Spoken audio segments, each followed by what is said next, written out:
नमस्कार दोस्तों। अगर आप जीवन में सच्ची शांति, सफलता और समाधान चाहते हैं तो आज का ये वीडियो आपके लिए है।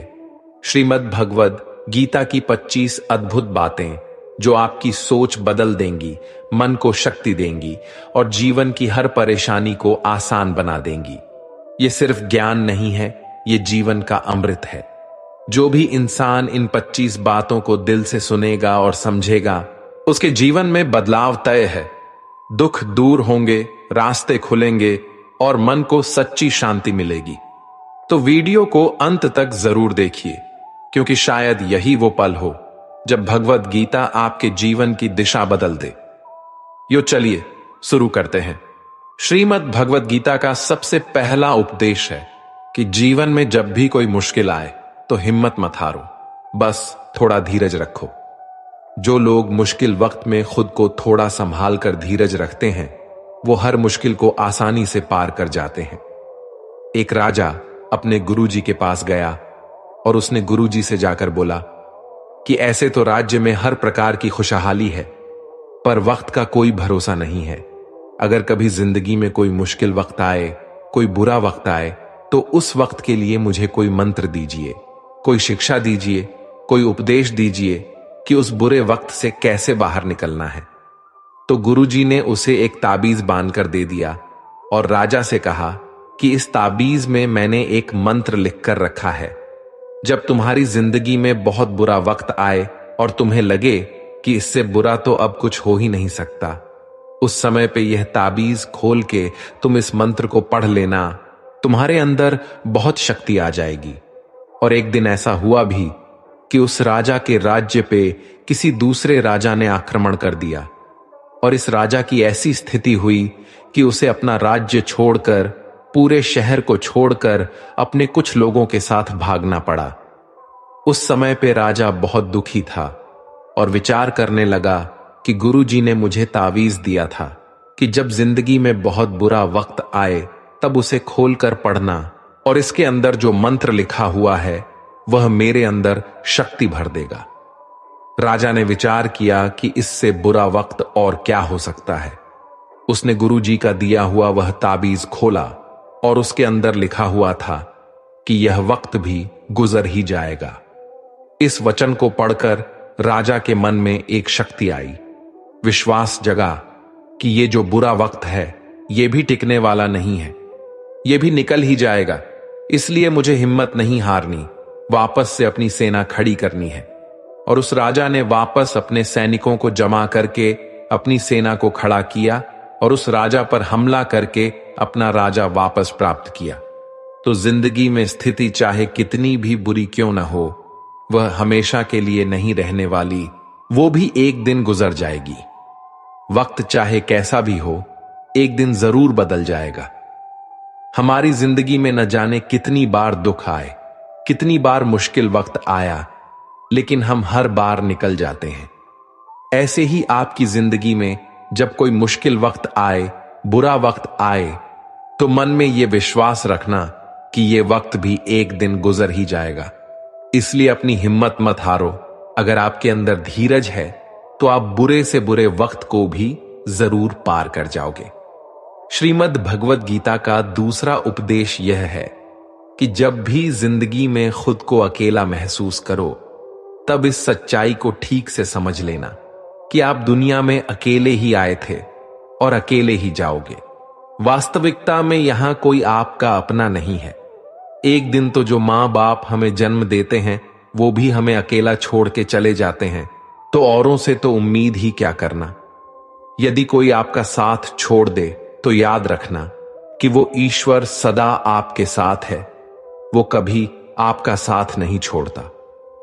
गीता में श्री कृष्ण ने अर्जुन से कहा कि चाहे कोई मनुष्य मुझे माने या ना माने, लेकिन मैं इंसान का साथ कभी नहीं छोड़ता, क्योंकि ये सब मेरी ही संतानें हैं।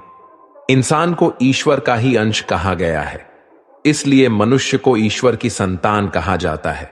इसीलिए आपको अकेलेपन से कभी दुखी नहीं होना चाहिए, कभी डरना नहीं चाहिए, बल्कि किसी गलत इंसान के साथ रहने से डरना चाहिए।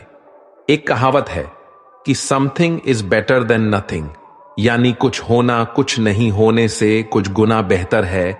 लेकिन एक और कहावत है कि nothing is better than nonsense. In nonsense लोगों के साथ रहने से अच्छा है आप अकेले ही रहो। इसीलिए गीता का यह उपदेश हर इंसान के लिए बहुत जरूरी है जो खुद को अकेला समझकर दुखी हो जाते हैं। इसीलिए अकेलेपन से डरना, दुखी होना छोड़ दो, क्योंकि यहां कोई किसी का नहीं होता। गीता का तीसरा उपदेश यह है कि जिंदगी में कभी भी खुद को किसी का जरूरतमंद मत बनाओ, क्योंकि जब तक आप किसी के जरूरतमंद नहीं होते तब तक आपको कोई दुख नहीं पहुंचा सकता, कोई आपका फायदा नहीं उठा सकता। जिस इंसान के आप जरूरतमंद हो जाओगे वो आपका लाभ उठाना शुरू कर देता है। जिस दिन आपने अपने जीवन को किसी का जरूरतमंद बना दिया उसी दिन से आपको उसकी गुलामी करनी पड़ती है।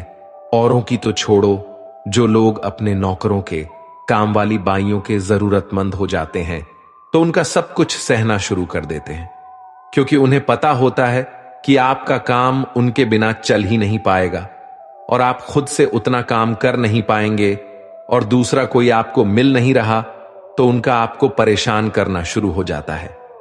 लेकिन जब उन्हें यह समझ आता है कि आप अपना काम खुद कर सकते हैं तो आपको दूसरे 1000 ऑप्शन मिल सकते हैं, तो वो चुपचाप अपना काम करेंगे। अब अगर आप कोई ऐसी नौकरी करते हैं जहां आपके बॉस के गलत होते हुए भी आप उसका टॉर्चर सहते रहते हैं, तो आपको पता होता है कि आप उसके जरूरतमंद हैं और वो उसका पूरा फायदा लेता है।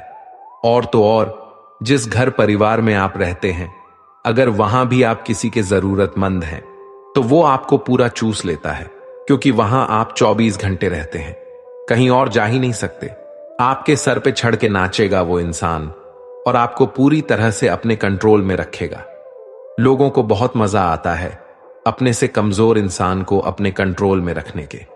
आप चाहे हजारों के लिए अच्छा करो, चाहे हर वो काम करो जिससे उन्हें खुशी मिले, पर ऐसे लोग आपकी गर्दन को दबा के रखते हैं। आप में अगर कुछ प्रतिभा है तो आपके पंख ही काट दिए जाएंगे। हर वो कोशिश की जाएगी आपके साथ जिससे आप जिंदगी में कभी आगे ही ना बढ़ पाओ। आप किसी का जरूरतमंद होना मर जाने से भी बदतर होता है। जरूरतमंद आपको गुलाम बनाकर रख देती है। आपने कभी गौर किया कि आपकी जिंदगी वही लोग खराब करते हैं जिनके आप जरूरतमंद हो जाते हैं। आपका सारा दुख वहीं से आता है जिसके आप जरूरतमंद होते हैं। जरूरतमंद सिर्फ शरीर या काम की नहीं होती, सबसे बड़ी जरूरतमंद मन की होती है कि जिंदगी में कोई हमें चाहिए, हमें संभालने के लिए, नहीं तो हम खुश नहीं रह पाएंगे। अकेलापन लोगों से झेला नहीं जाता है। फिर कई बार आप ऐसे लोगों से जुड़ जाते हैं जो आपकी इस मन की जरूरतमंदी का पूरा फायदा उठाते हैं। आप उनसे रिश्ता इसीलिए जोड़ते हैं ताकि आपकी जिंदगी में थोड़ी खुशी आए, और वो लोग आपको खून के आंसू रुलाते हैं, आपकी पूरी जिंदगी नर्क बना देते हैं। याद रखना एक बात, मां बाप के अलावा ऐसा दुनिया में आज तक कोई पैदा नहीं हुआ है कि आप जिसके जरूरतमंद हो और वो आपका फायदा ना उठाएं। इसीलिए जिंदगी में कभी भी खुद को किसी का जरूरतमंद मत बनाना। श्रीमद् भगवत गीता का चौथा उपदेश यह है कि जब कोई आपके साथ धोखा या छल करे तो उसको कोसना या दुखी होना छोड़ दो, बल्कि उससे शिक्षा लो कि लोग असलियत में वैसे नहीं होते जैसा आप उन्हें समझ लेते हैं। यहां पर लोग अपने मुंह पर मुखौटा लगाकर घूमते हैं। यहां हर इंसान खुद को अच्छा दिखाने की कोशिश करता है, अच्छा बनने की कोशिश कोई नहीं करता। आप किसी के साथ थोड़ा गलत व्यवहार करके तो देखो, उसका असली रंग सामने आ जाएगा। या फिर जब आपकी जिंदगी में कुछ मुश्किल वक्त आएगा तो भी आपको उसका असली रंग देखने को मिल जाएगा। इसीलिए किसी पर भी जल्दी भरोसा नहीं करना चाहिए। किसी से भी इतनी उम्मीद नहीं लगानी चाहिए कि बाद में हमारा दिल ही टूट जाए, क्योंकि दुनिया के लोग ना कभी किसी के हुए हैं और ना कभी किसी के होंगे। अपना दिल उस ईश्वर को समर्पित कर दो, फिर देखना आपका दिल कोई नहीं दुखा पाएगा। श्री कृष्ण ने अर्जुन से गीता के 12वें अध्याय भक्ति योग में कहा है कि हे अर्जुन, अपना मन, अपनी बुद्धि, अपना दिल सिर्फ उसमें लगा दे। फिर देखना, तेरा दिल कोई नहीं दुखा पाएगा, कोई तेरा दिल नहीं तोड़ पाएगा। याद रखना, इस दुनिया में आप जिससे भी सबसे ज्यादा दिल लगाओगे, सबसे ज्यादा दुख भी आपको वही इंसान देगा। क्योंकि इस दुनिया में दिल की कोई कदर नहीं है, भावनाओं की कोई कदर नहीं है। कदर होती है बस मतलब की, फायदे की, कि आपसे किसी का क्या फायदा हो सकता है। जब तक आपसे लोगों का मतलब है, तब तक सब लोग आपसे अच्छा चलते हैं। जैसे ही उनका मतलब खत्म हो जाता है, वैसे ही उनका बात करने का तरीका भी बदल जाता है। इसीलिए जब आप किसी से नया नया मिलते हैं तो उस पर यकीन मत करिए। वह सिर्फ एक मुखौटा है आपको दिखाने के लिए, आपको फंसाने के लिए। अब यह आप पर निर्भर करता है कि आप उसमें फंसते हैं या अपनी समझ से काम लेते हैं। गीता की 5वीं शिक्षा यह है कि आप अपने गुजरे हुए वक्त को भूल जाओ। क्योंकि अगर आप गुजरे हुए वक्त के दुख में जीते रहोगे, उसके पश्चाताप में जीते रहोगे, तो आज भी आप कभी खुश नहीं रह पाओगे। समझदार लोग जो समय चला गया है उसका दुख कभी नहीं करते। आपका बीता हुआ कल कैसा भी क्यों ना हो, पर उसका प्रभाव आपके आज पर नहीं पड़ना चाहिए। जो भी आपके साथ हुआ उससे सबक लो, शिक्षा लो कि अब यह जिंदगी में आगे नहीं होने देंगे हम, और जीवन में आप आगे बढ़ जाओ। कई बार लोग रोते रहते हैं कि उस इंसान ने मेरे साथ इतना गलत किया, इसीलिए आज जिंदगी में मैं इतना दुखी हूं। लोग कोसते रहते हैं दूसरों को कि उसकी वजह से मेरी जिंदगी में दुख है, उसकी वजह से मेरी जिंदगी खराब हो गई है। लेकिन जब तक आप उसे कोसते रहेंगे, आप जिंदगी में कभी खुश नहीं रह पाएंगे, कभी आगे नहीं बढ़ पाएंगे। जो हुआ, जो लोगों ने आपके साथ किया, उसे आप बदल नहीं सकते, लेकिन आपका आज आप जरूर बदल सकते हो। कल के दुख से छूटना चाहते हो तो कल में नहीं, आज में जीना शुरू करो। आपको ऐसा एक भी इंसान नहीं मिलेगा जो अपने कल में जीता हो और प्रसन्न रहता हो। सिर्फ वही इंसान खुश रहेगा जो अपने आज में जीता है। कल में जीने वाला इंसान किसी न किसी पीड़ा से जुड़ा होता है, किसी न किसी दुख, किसी न किसी पश्चाताप से जुड़ा होता है। कल में जीना आपकी जिंदगी की सारी खुशियां छीन लेगा, तो जितना हो सके अपने पास्ट को भूल जाइए और अपने प्रेजेंट में जीना शुरू कीजिए। श्रीमद् भगवत गीता का 6ठा उपदेश यह है कि प्रेम उसी से करो जो आपके प्रेम के लायक हो। जिसे आपके प्रेम की कदर नहीं, उससे जितना दूर रहो उतना अच्छा होता है। आजकल लोग कहते हैं कि सबसे ज्यादा पीड़ा प्रेम देता है। लोगों ने प्रेम जैसी पवित्र चीज को गंदा कर दिया है, जहर बना दिया है। सबसे ज्यादा लोग एक दूसरे को प्रेम और भरोसे के नाम पर ही लूटते हैं। अगर आपका किसी से प्रेम नहीं है तो वह आपकी भावनाओं को चोट पहुंचा ही नहीं सकता।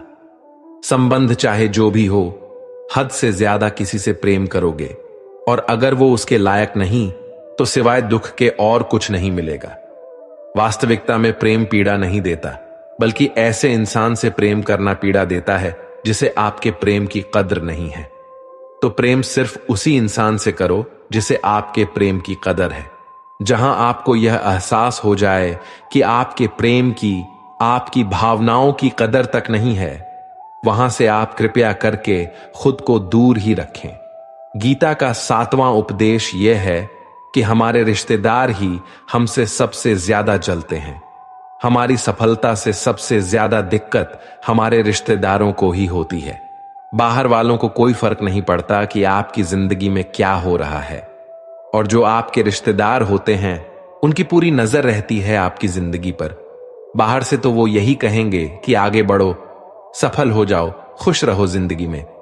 और जब उन्हें आप अपनी सफलता के बारे में बताएंगे, अपनी किसी कामयाबी की खबर उनको सुनाएंगे, तो उसे सुनकर उन्हें बिल्कुल भी खुशी नहीं होती।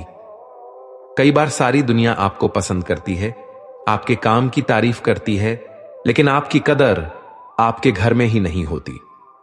महाभारत का युद्ध बाहर के लोगों में नहीं हुआ था, यह भाइयों के आपस की लड़ाई थी। पांडवों के हर सुख से दुर्योधन जलता था, जब भी पांडव किसी काम में सफल होते थे, उसे बिल्कुल भी बर्दाश्त नहीं होता था। दुर्योधन हर कोशिश करता था पांडवों को नीचा गिराने का, जितना हो सके उन्हें दुखी करने का। और वही भाइयों की आपसी जलन महाभारत के युद्ध की वजह से हुई, जिसमें न जाने कितने अनगिनत लोग मारे गए। बाहर वाले को क्या फर्क पड़ता है कि आप कैसी जिंदगी जीते हैं, लेकिन ये जो रिश्तेदार होते हैं, ये जो करीबी लोग होते हैं, मजाल जो इन्हें आपकी खुशी बर्दाश्त हो जाए। सबसे खतरनाक होते हैं ये लोग, क्योंकि ये बाहर से बहुत मीठा चलते हैं, आपको अच्छे अच्छे शब्द कहते हैं, लेकिन आपके पीठ पीछे ये आपसे जरा भी खुश नहीं होते। तो इसीलिए किसी को भी अपना समझने से पहले आप ये जरूर चेक कर लें कि वो सच में आपका अपना है या सिर्फ अपनेपन का दिखावा हो रहा है। गीता का 8वां उपदेश यह है कि आज के युग में बहुत ज्यादा अच्छे मत बनो, नहीं तो ये दुनिया आपको लूट के कंगाल कर देगी। पांडवों की कहानी ये शिक्षा देती है कि ज्यादा अच्छा बनना आपको कई बार बहुत दुख दे सकता है। जो पांडव हमेशा धर्म पे चलते थे, कभी कोई गलत काम नहीं किया, लेकिन उनका सारा राजपाट चला गया। उनकी पत्नी को भरी सभा में नग्न करने की कोशिश की गई। भिक्षा लेकर के उन्हें अपनी जिंदगी गुजारनी पड़ी। कारण क्या था? वो कुछ ज्यादा ही अच्छे बन रहे थे। ये तो तब की बात है, और आज की दुनिया तो और बदल चुकी है। लोग अच्छे इंसान को इज्जत कम देते हैं, बल्कि उसका इस्तेमाल ज्यादा किया जाता है। अगर आप भी लोगों के साथ अच्छा चलते हैं, तो आप इस चीज को खुद अनुभव कर पाएंगे। आप जितना लोगों के साथ अच्छा चलते हैं, लोग आपके साथ उतना गलत व्यवहार करते हैं, लोग आपका उतना ज्यादा इस्तेमाल करते हैं। आप दूसरों की खुशी के लिए कुछ भी करते जाते हैं, और लोग सिर्फ आपका फायदा लेने में लगे रहते हैं। इसीलिए आज के जमाने में खुश रहना है ना, तो बहुत ज्यादा अच्छे मत बनो। इसका मतलब ये नहीं कि आप बुरे इंसान बन जाओ, आप अपनी नजर में अच्छे बनते रहो। दुनिया की नजर में अच्छे बनने की कोशिश कभी मत करना। गीता का 9वां उपदेश यह है कि जहां आपके लिए प्रेम और इज्जत नहीं है, वहां कभी मत जाओ। महाभारत का युद्ध शुरू होने से पहले श्री कृष्ण हस्तिनापुर गए थे, पांडवों की तरफ से शांति प्रस्ताव लेकर के। तब शकुनि ने दुर्योधन से कहा, ये कृष्ण बड़ा मायावी है, अगर ये हमारे पक्ष में आ जाएं तो समझ लो पांडव हार ही गए। तो इसकी सेवा करो, इसको अपने घर आने का निमंत्रण भेजो, इसे खुश करो।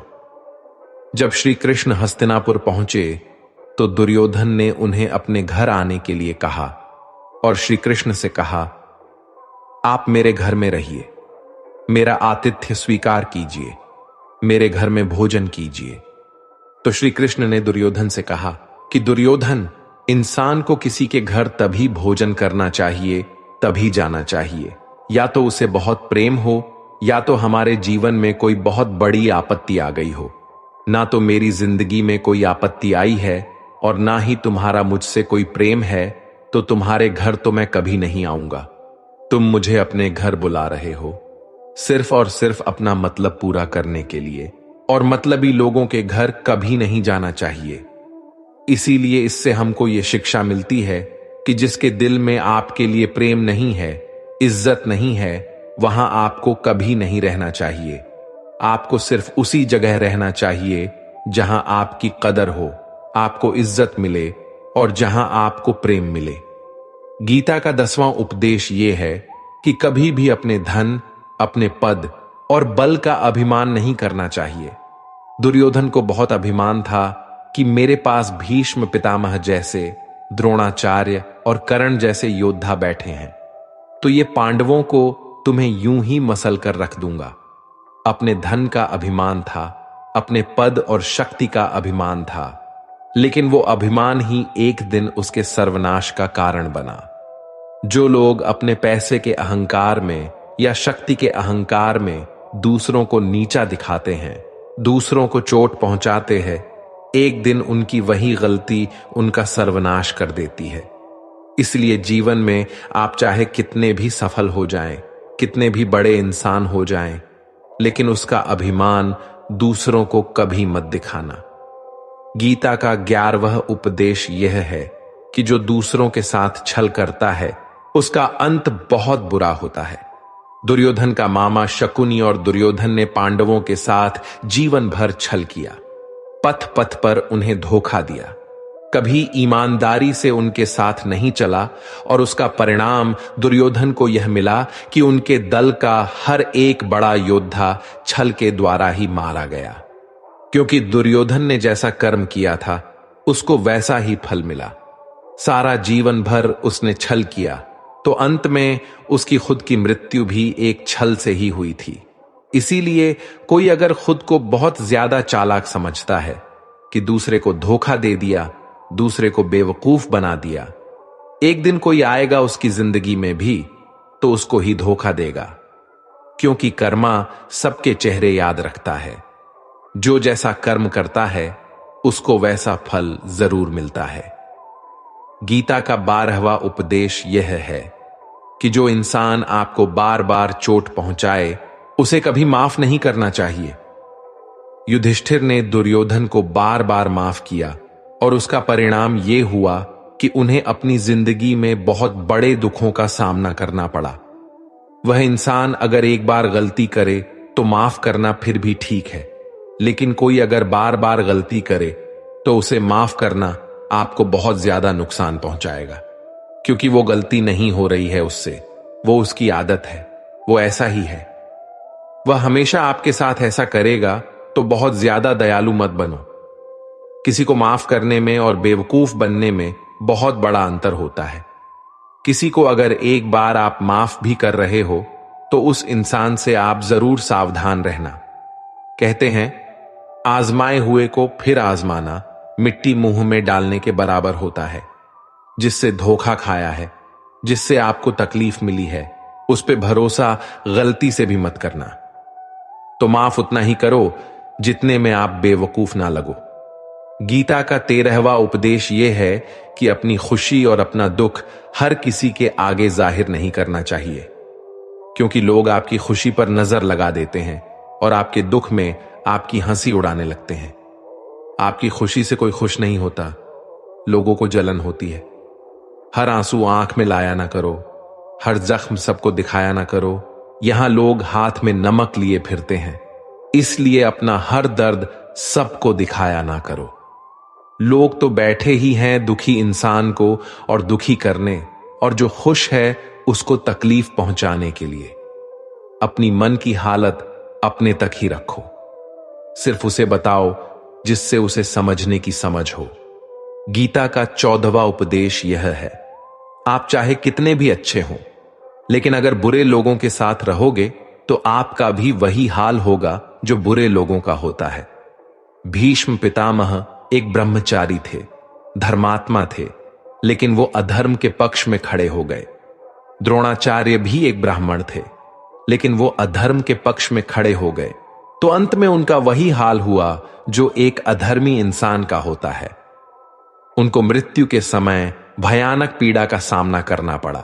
इसलिए गलत संग में कभी नहीं रहना चाहिए, क्योंकि कई बार आपको उनके संग में रहने की वजह से उनके ही कर्मों की सजा मिलने लगती है। फिर आपको समझ नहीं आता कि मैंने तो कुछ किया भी नहीं, मैं तो खाली उनके साथ रहता हूं, मुझे दुख क्यों मिला। बुरे लोगों का संग आपकी जिंदगी में कभी खुशी नहीं लाएगा, इसलिए हमेशा अच्छे संग में रहना चाहिए। गीता का 15वां उपदेश यह है कि मूर्ख और दुष्ट लोगों को कभी ज्ञान नहीं देना चाहिए। इससे उनके अहंकार को चोट लगती है और वो आपके लिए मन में वैर भाव लेके बैठ जाते हैं और वक्त आने पर आपको ही नुकसान पहुंचाते हैं। गीता का 16वां उपदेश यह है कि किसी से भी हद से ज्यादा लगाव कभी मत रखना। दुर्योधन के पिता धृतराष्ट्र का राजगद्दी से बहुत ज्यादा लगाव था। राजगद्दी के आगे उन्हें कुछ भी दिखाई नहीं देता था और गद्दी के लिए उनका वो हद से ज्यादा लगाव और मोह पूरे राष्ट्र को ले डूबा, अनगिनत लोगों की मौत का कारण बन गया। आप भी जब ऐसी ही किसी के पीछे हद से ज्यादा पागल हो जाते हैं तो वो चीज आपको मिले या न मिले, लेकिन आपकी जिंदगी जरूर खराब कर देती है। गीता का 17वां उपदेश यह है कि क्रोध मनुष्य का सर्वनाश कर देता है। क्रोधी इंसान का कोई मित्र ही नहीं होता। हर इंसान उससे दूर भागता है। उसके सारे रिश्ते समाप्त हो जाते हैं।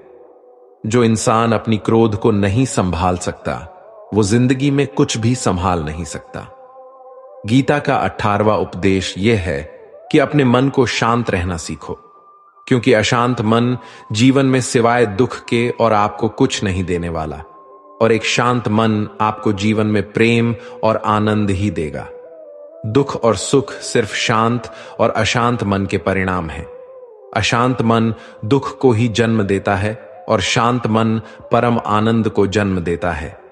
गीता का 19वां उपदेश यह है कि आंखों से सच दिखने वाली बात पर भी एकदम से जल्दी भरोसा नहीं करना चाहिए। ऐसी बहुत कहानियां आपने सुनी होंगी कि कई बार आंखों से दिखने वाली बात भी सच नहीं होती है। इसीलिए भरोसा करने में अभी भी जल्दबाजी मत करना। गीता का 20वां उपदेश यह है कि लोगों में अपना सहारा ढूंढना छोड़ दो। सबसे बड़ी आपके मन की यही कमजोरी होती है कि आप दूसरों में सहारा ढूंढते हैं, और यही चीज आपको कमजोर बनाती है। यही चीज आपका खुद पे विश्वास खत्म कर देती है। जो लोग सोचते हैं ना कि ये तो मेरा सहारा है, ये तो मुश्किल वक्त में मुझे काम आएगा, वही लोग मुश्किल वक्त में सबसे ज्यादा दुखी और अकेले पड़ जाते हैं। आप सिर्फ ईश्वर को अपना सहारा बनाओ। देखना, जब भी कोई मुश्किल आएगी ना, वो किसी न किसी को आपकी मदद के लिए भेज ही देंगे। दुनिया को सहारा मत बनाओ। जो खुद अपने लिए सहारा ढूंढ रहे हैं, वो आपका सहारा कैसे बनेंगे? तो अपना सहारा दुनिया को नहीं, ईश्वर को बनाना चाहिए। गीता का 21वां उपदेश यह है कि बहुत ज्यादा मीठे बोलने वालों से और ज्यादा तारीफ करने वालों से सावधान रहना चाहिए, क्योंकि लोग मीठा सिर्फ तभी बोलते हैं जब उनको आपसे अपना मतलब निकालना होता है। आपकी तारीफ भी सिर्फ तभी की जाती है जब उन्हें आपसे अपना काम निकालना होता है। याद रखना कि तारीफ आपको जिंदगी में कभी भी फ्री में नहीं मिलने वाली। अगर कोई आपकी तारीफ कर रहा है तो कुछ ना कुछ उसके लिए आपको चुकाना ही पड़ेगा। इसलिए जो बहुत ज्यादा मीठा बोलते हैं या जो आपकी तारीफ करते हैं, उनसे जरा सावधान रहना चाहिए। गीता का 22वां उपदेश यह है, जो आपके मुंह पे अपनापन दिखाए, आपकी पीठ पीछे आपको नुकसान पहुंचाए, ऐसे लोगों से दूर ही रहना। चाणक्य ने कहा है कि ऐसे लोग उस घड़े की तरह होते हैं जिसके मुंह में तो अमृत लगा है, लेकिन जिसके भीतर जहर भरा हुआ होता है। आप जिसे अमृत समझकर पी जाते हैं, वास्तविकता में वो जहर ही होता है। तो ऐसे लोगों को जहर की तरह छोड़ देना चाहिए, जो अपनेपन का दिखावा करे और पीछे से हमेशा आपको नुकसान पहुंचाए। गीता का 23वां उपदेश यह है कि जिस रिश्ते में मर्यादाएं टूट जाती हैं, वहां सिर्फ सर्वनाश ही होता है। कोई आपसे बड़ा है या छोटा है, अगर वो रिश्तों में अपनी मर्यादाओं को तोड़ देगा तो वो रिश्ता कभी नहीं टिक सकता। रिश्ता सिर्फ तभी चलता है जब दो लोग एक दूसरे की इज्जत करते हैं, कदर करते हैं और कभी अपनी लिमिट क्रॉस नहीं करते हैं। जिस रिश्ते में कोई लिमिट नहीं है, एक दूसरे की इज्जत नहीं है, वो रिश्ता आज नहीं तो कल खत्म ही हो जाता है। गीता का 24वां उपदेश यह है कि जीवन में कई बार नया शुरू करने के लिए पुराने को पूरी तरह से मिटाना पड़ता है। श्री कृष्ण से कुंती ने पूछा था कि हे कृष्ण, क्यों तुमने इतना बड़ा महायुद्ध करवा दिया? तो श्री कृष्ण ने बोला कि अधर्म बहुत बढ़ गया था, और इस अधर्म का पूरी तरह से नाश करने के लिए, एक नए युग को लाने के लिए पुराने का सर्वनाश करना बहुत जरूरी होता है। जब कोई महल पूरी तरह से भंगार हो जाती है, बहुत पुरानी हो जाती है, तो उसे पूरी तरह से तोड़कर फिर से नवनिर्माण होता है। ऐसे ही आपके जीवन में भी आपको कुछ नया करना है तो पुराने को पूरी तरह से मिटाना होगा। गीता का 25वां उपदेश यह है कि इंसान ही आजकल इंसान का दुश्मन हो गया है। चाहे आप बिजनेस में देख लो, चाहे आप रिश्तों में देख लो, किसी भी फील्ड में आप देख लो, इंसान ही इंसान को नुकसान पहुंचा रहा है। इतना प्रतिस्पर्धा बढ़ गया है, कितनी चोरियां बढ़ रही है, इतना क्राइम बढ़ गया है। शास्त्रों में जो कलयुग के लक्षण लिखे गए हैं ना, कि एक दिन इंसान ही इंसान को खाएगा, वो समय तो आ गया है। इंसान ही तो इंसान को खा रहा है, एक दूसरे का बिजनेस खा रहा है, एक दूसरे की नौकरियां खा रहा है, एक दूसरे की जिंदगी की खुशियां खा रहा है। इंसान जो दुखी है उसे और दुखी करो, जो खुश है उसे परेशान करो। यही तो हो गया है आजकल। कहने को तो सब इंसान है, लेकिन इंसानियत कहीं दिखती ही नहीं। एक सेठ के घर से एक भिखारी निकल रहा था। उसने उस सेठ से कहा कि मुझे एक गिलास पानी पिला दीजिए, बहुत प्यास लगी है, बहुत दूर से पैदल चलकर आया हूं, मेरे प्राण निकल रहे हैं। तो सेठ बोला कि अभी आदमी नहीं है, आदमी आ जाए तो आपको पानी दे दिया जाएगा। थोड़ी देर बाद उस भिखारी ने सेठ से कहा, आप कृपया करके मुझे एक गिलास पानी पिला दीजिए, मैं चला जाऊंगा, मेरे प्राण निकल रहे हैं और आसपास में किसी का घर भी नहीं दिख रहा। तो उस सेठ ने कहा, मैंने कहा ना कि आदमी आने वाला है, वह आ जाए तो आपको पानी मिल जाएगा। फिर वो भिखारी उस सेठ से कहने लगा कि तुम खुद ही आदमी क्यों नहीं बन जाते, थोड़ी देर के लिए तुम ही आदमी बन जाओ। आजकल यही हो गया है, यहां कोई आदमी बनने को तैयार ही नहीं है। बस लोग एक दूसरे को नोचने में लगे हैं, एक दूसरे का फायदा उठाने में लगे हैं। इसीलिए ही कलयुग को मतलबी युग कहा जाता है, कि लोग सिर्फ और सिर्फ एक दूसरे से अपने मतलब से ही जुड़े हुए हैं। तो दोस्तों, गीता की ये 25 बातें अगर आप ठीक से समझ लेंगे और इन्हें हमेशा याद रखेंगे, तो विश्वास रखना, दुनिया में किसी की ताकत नहीं है जो आपके मन को और आपके दिल को चोट पहुंचा सके, आपको दुखी कर सके। ये 25 शिक्षाएं अगर आप हमेशा याद रखोगे तो जिंदगी में हमेशा खुश रहोगे।